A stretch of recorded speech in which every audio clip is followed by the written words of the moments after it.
آپ دیکھ رہے ہیں سب کا پاکستان نیوز HD اور میں ہوں Munir Pirzada.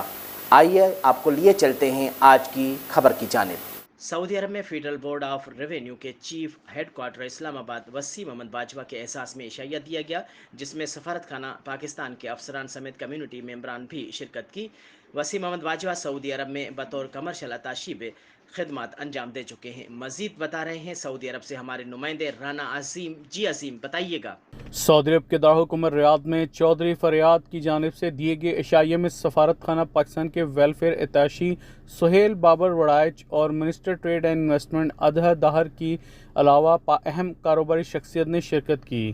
Federal board of revenue اسلام آباد کے چیف وسیم احمد باجوہ کی سعودی عرب میں بطور کمرشل اتاشی سابقہ خدمات کو سراہا اور کہا کہ سفارت خانہ پاکستان کا کمرشل سیکشن اس لحاظ سے اہم ہے، اس کی بدولت پاک سعودی تجارتی تعلقات کو فروغ ملتا ہے اور دونوں ممالک کی کاروباری شخصیات اور کمپنیاں ایک دوسرے کے ہاں بہتر سرمایہ کاری کو فروغ دیتی رہتی ہیں، جس سے دونوں ممالک کے درمیان تعلقات مزید فروغ پاتے ہیں۔ عشائیہ کی میزبان چودھری فریاد کا کہنا تھا کہ سعودی عرب میں مقیم کاروباری شخصیات نے ہمیشہ پاکستان میں سرمایہ کاری کے حوالے سے کوششوں کو بڑھاوا دیا ہے اور ہر مشکل وقت میں ملک و قوم کی بھرپور انداز میں خدمت کرنے کی کوشش کی ہے۔